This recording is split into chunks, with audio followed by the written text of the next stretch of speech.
What's going on, YouTube? Welcome back to another video of the Point After Podcast. We are here today, joined again by my co-host Matthew. How's it going, man?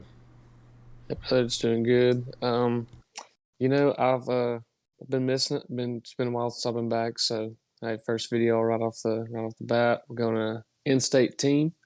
So, looking forward to it. Yeah, for those of you that don't know, we're located in Alabama, so we try not to show a lot of bias towards Alabama, but it's kind of hard at times. So we're going to go with the most unbiased school we can go with is Auburn. That's who we're starting off with, and I'll get us going with their offense. So they're returning 65% of their offense. I think the biggest returning player for them is Tank Bixby. There's a lot of uproar about him possibly leaving. I can't remember if it was before the bowl game or right after, right near it. But he ended up staying. I think to me, that's the biggest recruit they had that they were able to land. Because the way I took it is he was gone and they were able to convince him to stay. And I think that was the biggest offseason move that they made all spring. So they ended up losing Bo Nix. He transferred to Oregon. And a lot of people might not be familiar with that. So they did lose their starting quarterback. I believe TJ Finley should be the starting guy there. I don't know if that'll be a full season thing. I think it'll a lot depend on how he plays against Penn State, Missouri, and LSU to start the year. But you also had Zach Calzada, who transferred in from Texas A&M, who's riding on his heels, and they also have Robbie Ashford. So the quarterback room at Auburn is probably as deep as it's been in a long time. Calzada, obviously the quarterback known for upsetting Alabama last year in Texas, at Texas A&M. They had the number 23 portal class. Get a wide receiver transfer out of Miami, who I think will come in and have a pretty good impact. You've got multiple 6-year offensive linemen, so you have depth there. You got an experienced running back. So I think Auburn offensively sets up pretty good, and I think Shedrick Jackson will be kind of a wide receiver to look out for. So I think offensively Auburn may be all right this year. You think Tank Bixby gets any Heisman hop, I guess you could say? Uh, I don't know because I think I've seen a couple people mention like in order for you to get that Heisman hype, you really have to have a good year, and I think it was Josh was talking about Hendon Hooker making a run for the Heisman and ended up in New York, and he was saying Tennessee needs a 9-3, 10-2 type of year in order to back that up because if say Tank rushes for 2,000, but Auburn's 2-10 at the end of the year. I don't think they will be, but just hypothetically, then he's not going to be in New York for the Heisman. So I think you need a really good season out of Auburn to back up whatever season or whatever kind of season that Tank has. I definitely agree. But hey, on the defensive side, I think it's no secret. Last year, at times it was good and decent, and at times it was bad and very bad. So this year, I guess first year Jeff Schmedding, is that how you pronounce that? Schmedding. First year for him, and it's also no secret that Auburn's going to be really tight up front. Pass rush and run stop is top tier in the SEC, especially in the SEC West. Last year, rush defense only gave up 8 touchdowns and roughly 3.5 yards of carries. So I think that's going to be a little bit, I guess you could say, more of a challenge to repeat that this year. But up front, they're going to be led by, let's see, is Jason Jones? Correct me if I'm wrong. In-state guy, went to Oregon, transferred back. I think so. I think he's, if I'm not mistaken, I think Auburn had a couple Oregon transfers, and both of them were from Alabama. But I could be wrong on that. But anyways, up front, Jason Jones, 6'6", 330-pound monster. I expect him to probably be the number one guy at nose tackle.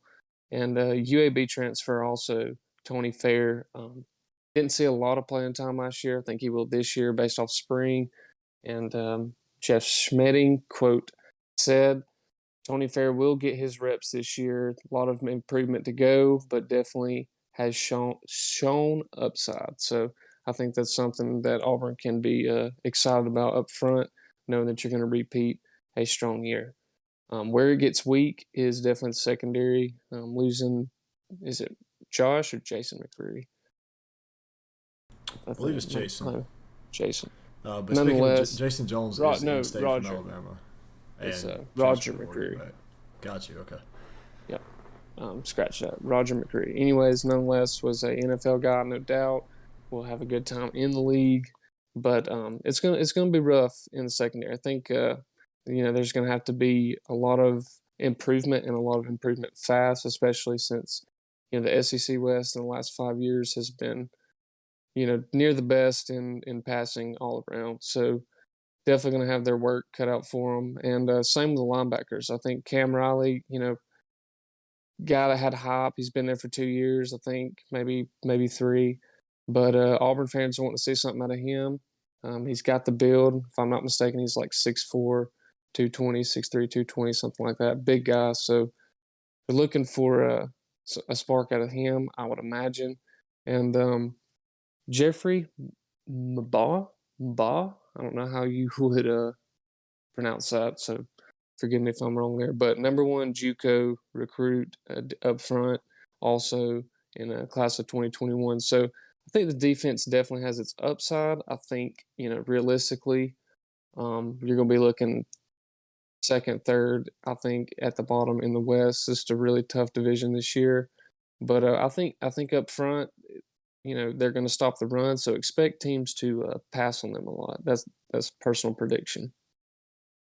Yeah, I think so too. I think Auburn's going to be exploited. I think the way teams are going to approach Auburn is, hey, whatever we do best is what we need to try to accomplish in that game, whether it be run the football or passing or whatever. Like, for instance, Georgia this year is going to be deadly on offense, and if they come in and they are doing really, really well running the football in week number whatever that is,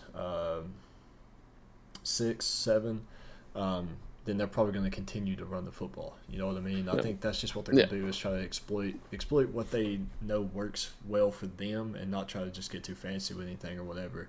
But I mean, looking at their schedule, there's a lot of pretty decent quarterbacks that they end up playing this year. There's also a lot of pretty good running backs. So Auburn's got to figure it out one way or the other. And two, going back to the all the new players and stuff coming on defense, I want to say, if Auburn doesn't get an established run stop at the beginning of the game, that's when I think things can get ugly. If they come in, dominate up front, especially on the defensive side, I think that's going to be the games that Auburn can keep rather low scoring, which I think realistically has been their style of play, last 3 or 4 years, especially under Coach Harsin. I don't think his style is to try to keep just out shooting somebody. So I think you're going to see, them load up front and try to stop the run and make them spread it out. Hopefully get some interceptions.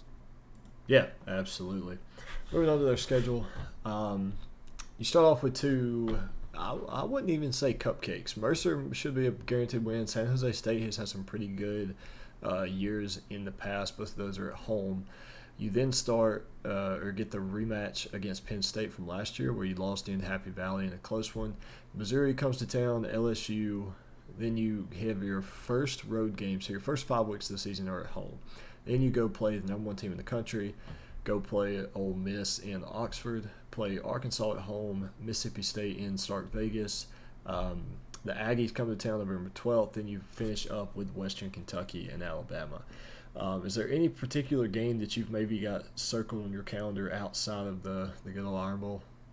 I think at Ole Miss is the biggest, I guess you could say head to head in terms of being about the same at that point in the year. I think because realistically, I'm thinking 4-0 is a realistic start for Auburn. You got 5 games at home. LSU is going to be a toss up. I don't really know how LSU is going to be. I haven't looked too much into them, but Georgia, expecting a loss there, could be magic. Who knows? But I think Ole Miss for me is definitely the game to circle, because I think both teams at that point are going to be top 25, trying to fight to keep that top 25 spot going into the second half of the season.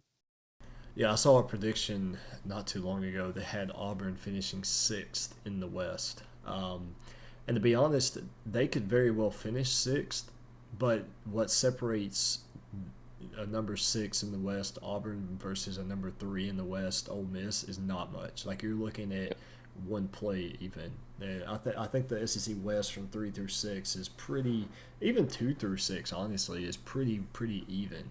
Um, but I told you before we get started, I have a pretty bold prediction. I think Auburn starts this year 5-0, Matt. Um, Mostly in part to that being home games, but I mean you start two easy wins should be. Play Penn State at home, and I'm leaning with I'm probably going to go heavy on the revenge tour this year because there's a Mm-hmm. lot of rematches where a lot of teams lost last year get the rematch this year. Most of them are even at home, like this in this case, the NC State Clemson. Um, I'm going with Auburn at home against Penn State. Missouri comes to town. I think coming off of that high from beating Penn State, they roll on. They go ahead and take care of Missouri. I think it's a close one. The same thing with LSU. I think that one's another close game as well. So I think Auburn does start 5-0, and then they ultimately, meet their maker with Georgia on October 8th. Hey, I wouldn't say that's too bold of a prediction because I would almost agree with you because we haven't seen LSU yet too. But then again, if you base, this year off of last year's start, it's probably going to be, a little different. But hey, I'm with you. I think 4-1 is a for sure lock. I think it's kind of do. I wouldn't say do or die for Harson, but the fans are expecting it.